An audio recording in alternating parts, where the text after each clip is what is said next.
Vantawng khawh chúng tôi là lắm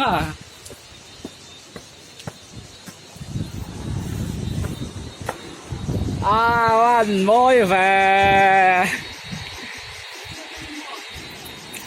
Vantawng khawh tôi gì hú môi nó tục